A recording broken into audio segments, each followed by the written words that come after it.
Alhamdulillahi Rabbil Alamin, wassalatu wassalamu ala rasulihi al-amin wa ala alihi wa sahbihi ajma'in.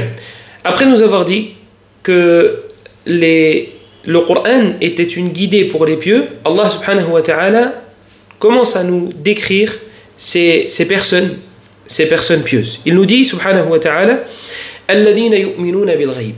La première caractéristique des croyants, la première caractéristique des personnes pieuses, c'est qu'elles croient en l'invisible. Elles croient en l'invisible. Elles croient au paradis et à l'enfer, même si elles ne l'ont pas vu. Elles croient à tout ce qu'Allah subhanahu wa ta'ala a informé. Al-imanu bil malaika. Le fait de croire aux anges, de croire aux prophètes, prophètes AUX, les prophètes au pluriel. Le fait de croire aux livres qu'Allah a révélé, pareil, livre au pluriel.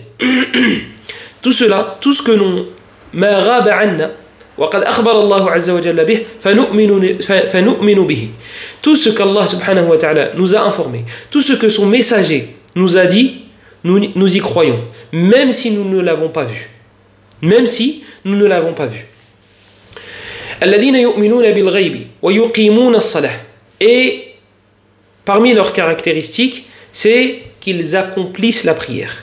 Et regardez bien, Allah subhanahu wa ta'ala n'a jamais dit faire la prière. Ceux qui font la prière. Il a toujours dit alladhina yuqimuna as-salah. Ceux qui accomplissent la prière. Et ceux qui accomplissent et ceux qui font, ce n'est pas pareil. Ce n'est pas pareil. Ceux qui accomplissent, c'est une façon de te dire que ces personnes-là font la prière d'une manière bien précise. Bishurutiha wa arkaniha wa adabiha. Ils font la prière en respectant les conditions de celle-ci, en respectant les piliers de celle-ci, en respectant le cœur de la prière, l'âme de la prière, qui est al-khushu', la concentration, l'humilité dans celle-ci. Ils se rendent compte qu'ils sont entre les mains d'Allah subhanahu wa ta'ala. Qu'Allah subhanahu wa ta'ala met sa face en face de celui de son esclave pendant que celui-ci est en prière. Comme cela est rapporté par l'imam al-Tirmidhi rahimahullah ta'ala.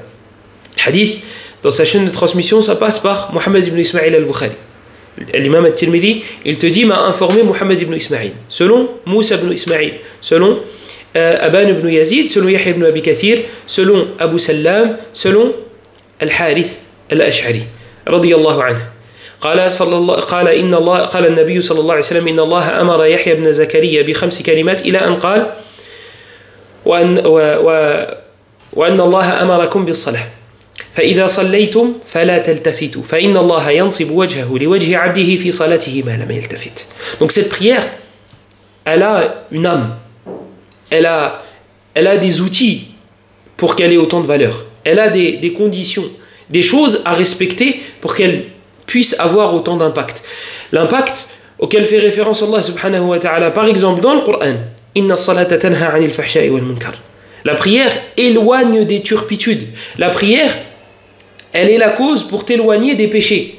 Il y a plein de personnes qui prient et ne s'éloignent pas des péchés. Juste après la prière, il va continuer ce qu'il était en train de faire. Oui, parce que lui, il fait la prière. Il n'accomplit pas la prière. Donc les effets ne sont pas là. Les effets ne sont pas là. Si quelqu'un va au travail, ce travail-là, on lui dit, écoute, tu travailles bien, tu touches 2005.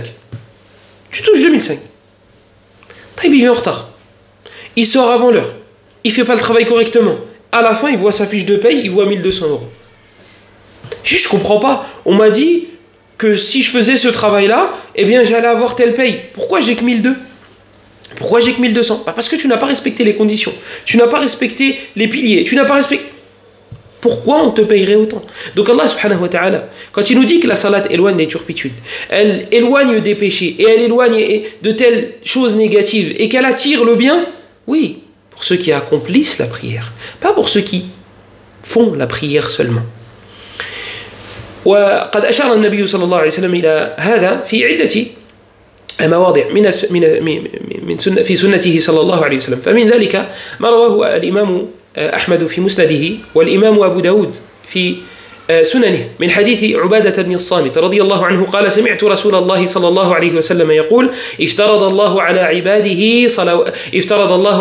عباده خمس إن الله افترض على عباده خمس صلوات افترضهن الله تعالى حديث أنس افترض الله على عباده صلوات خمسة ليس هذا حديث عبادة بن الصامت رضي الله عنه قال النبي صلى الله عليه وسلم 5 صلوات افترضهن الله تعالى من أحسن وضوءهن وصلاهن لوقتهن وأتم ركوعهن وخشوعهن كان له على الله عهد أن يغفر له ومن لم يفعل فليس له على الله عهد إن شاء غفر له وإن شاء عذبه. Le prophète sallallahu alayhi wa sallam nous dit dans le hadith de Ubadah, que j'ai confondu avec le hadith avec un autre hadith de Anas radiyallahu anhu, Allah a rendu 5 prières obligatoires. Celui qui parfait ses ablutions et qui fait correctement son recours, l'inclinaison, et le sujoud, et la prosternation, eh bien Allah subhanahu wa ta'ala, il aura un pacte avec Allah pour qu'Allah puisse lui pardonner. Celui par contre qui ne fait pas cela correctement, eh bien il n'aura pas de pacte avec Allah. S'il veut, il lui pardonnera, et s'il veut, il ne lui pardonnera pas. Donc cette prière, ce qui est voulu, c'est une prière bien spécifique. C'est pas faire la prière, c'est accomplir la prière. C'est une prière bien précise. Et il y a d'autres hadiths.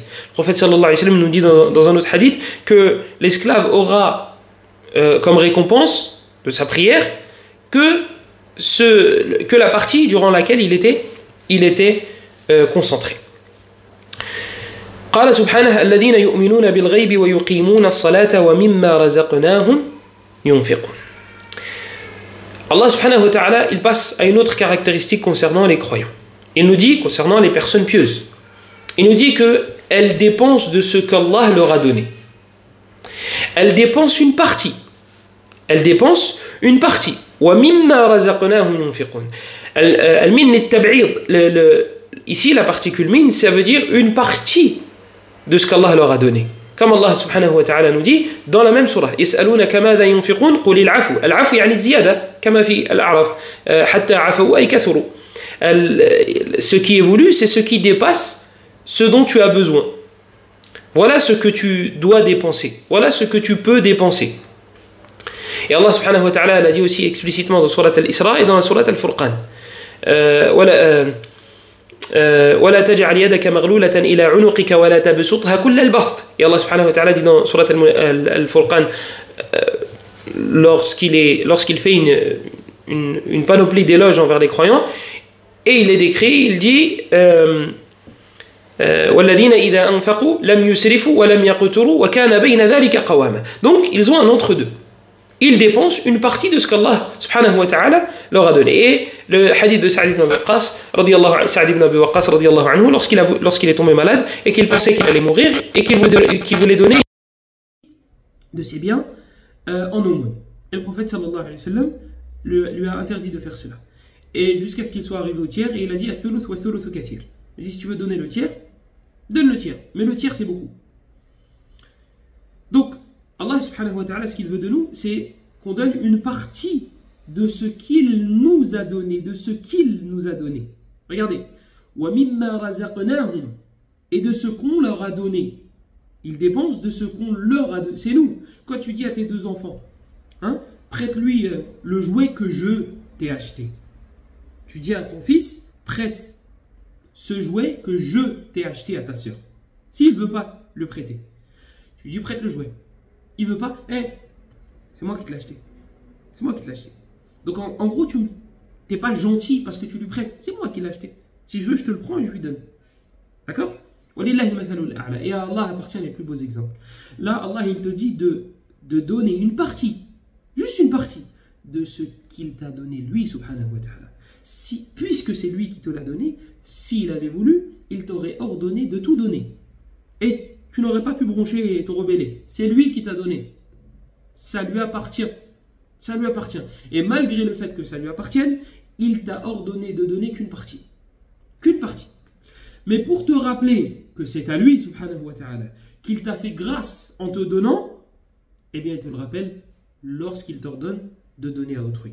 Comme ils ont fait le peuple avec Qarun à la fin de Surat Al-Qasas. وَابْتَغِ فِيمَا أَتَاكَ اللَّهُ وَأَحْسِنْ كَمَا أَحْسَنَ اللَّهُ إِلَيْكَ. Et sois bon comme Allah a été bon envers toi. Et sois bon comme Allah a été bon envers toi. Toi, on te demande de donner une partie de tes biens, mais en vrai, c'est Allah qui t'a donné tout ça. Donc Allah, il a été généreux envers toi, alors sois généreux toi en donnant une partie de ce qu'Allah t'a donné à autrui. Et lui, pour porter la clé de son trésor, il fallait des hommes forts, plusieurs hommes. Allah, on te dit donne un petit peu. Il dit non, mais moi je l'ai eu grâce à ma science. Moi, c'est pas grâce à Allah que je l'ai eu. Voilà. Avec ce mode de pensée, bien c'est normal que ça donne le résultat suivant. Je donne pas. Ah oui, parce que c'est à moi. Je fais ce que je veux. Je fais ce que je veux vu que c'est à moi. Par contre, la bonne croyance va engendrer des bonnes actions. Je sais que c'est à Allah. Allah me l'a donné, il en a privé autrui. Il m'a ordonné de donner qu'une partie. Je vais donner. Je vais donner.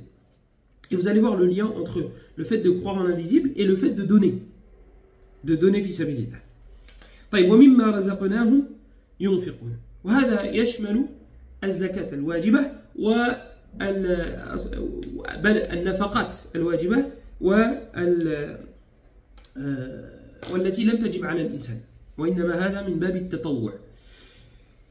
Là, ça engendre les dépenses obligatoires comme la zakat pour ceux qui en ont les moyens, la zakat qui fait partie des 5 piliers d'islam, et ça engendre aussi les dépenses obligatoires, ceux qui sont sous ta tutelle, sous ta responsabilité, ton épouse, tes enfants, et ça englobe ce qui n'est pas obligatoire. Ce qui n'est pas obligatoire, les sadaqas qu'on fait de manière surérogatoire. وَمِمَّا رَزَقْنَاهُمْ يُنْفِقُونَ. Alors,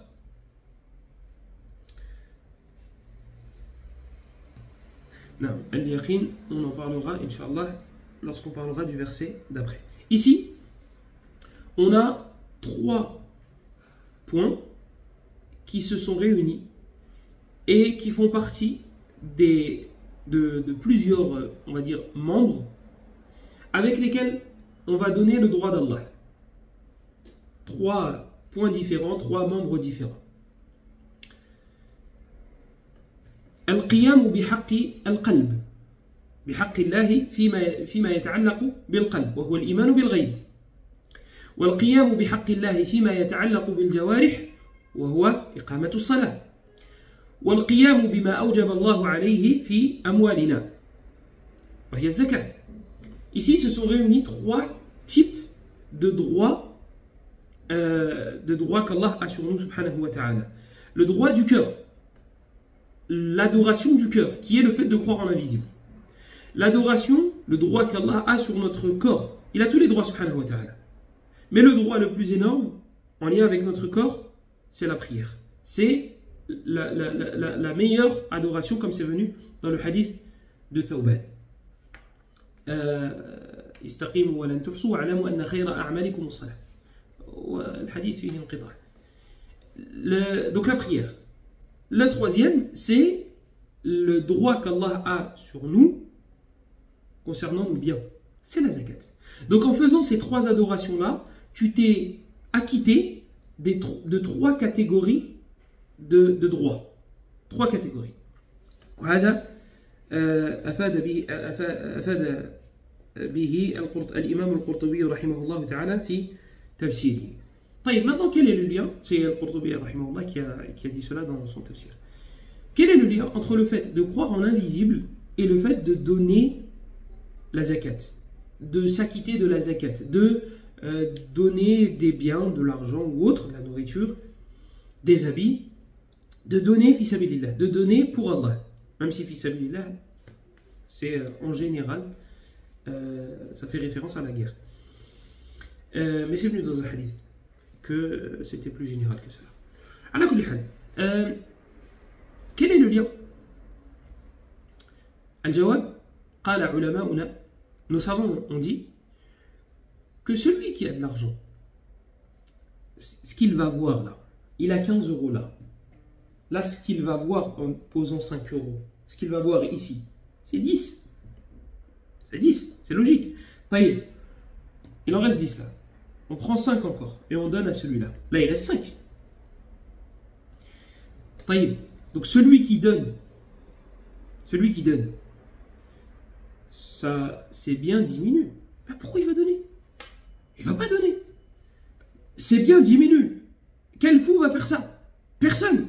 Sauf si une personne est croyante et elle se dit que ce qu'elle est en train de donner,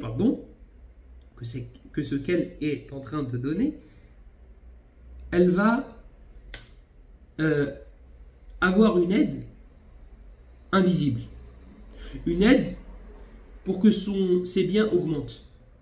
Là, ce qui est en rapport avec le visible, c'est quoi? C'est que mes biens diminuent. Mais si je crois en l'invisible, je vais me dire que ce que je dépense, Allah va me rajouter. Comme c'est venu dans le hadith dans Sahih Muslim, hadith d'Abu Huraira, radiyallahu anhu. Ma naqasat sadaqatun min mal. Une aumône ne diminue en rien les biens de son auteur. Ça, là, pour croire en ça, il faut croire en l'invisible.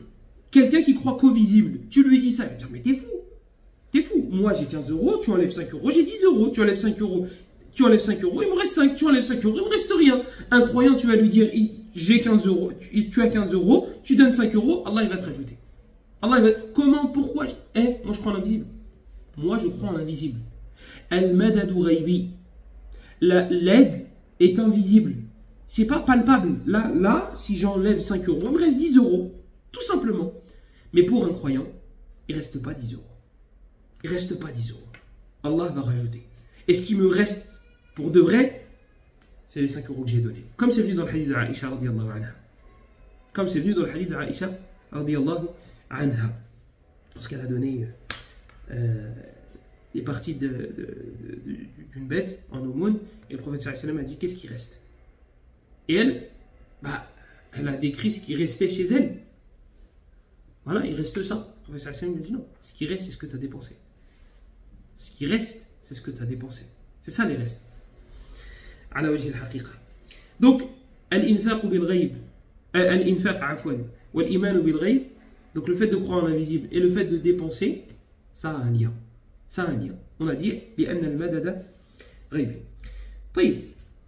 Ici, on va finir avec un problème. On a dit que ce qu'on dépensait, c'était une partie. Ce qui va dépasser, le besoin. J'ai 1000 euros, j'ai pas besoin des 300. Sur 1000 euros, j'ai pas besoin de 300. Là, je vais dépenser les 300. D'accord, ça c'est clair. On a cité les versets, ok, c'est clair. Sauf qu'il y a un autre verset qui parle de ça. Et Allah subhanahu wa ta'ala fait les éloges de ces gens-là. Et ça contredit en apparence ce qui vient d'être dit dans Surat Al-Hashr. وَيُؤْثِرُونَ عَلَىٰ أَنفُسِهِمْ وَلَوْ كَانَ بِهِمْ خَصَاصَةٌ وَمَنْ يُوقَ شُحَّ نَفْسِهِ فَأُولَٰئِكَ هُمُ الْمُفْلِحُونَ. Et le hadith dans lequel Abu Bakr radiyallahu anhu a dépensé tous ses biens. Il n'a pas dépensé une partie. Il a dépensé tous ses biens. Donc, c'est méprisable. Ce n'est pas noble. On parlera de ça, incha'Allah ta'ala, dans le prochain cours. Hada wallahu a'lam. Wa sallallahu wa sallam wa barak ala nabiyyina Muhammad wa ala alihi wa sahbihi ajma'in. Walhamdulillahi rabbil alamin.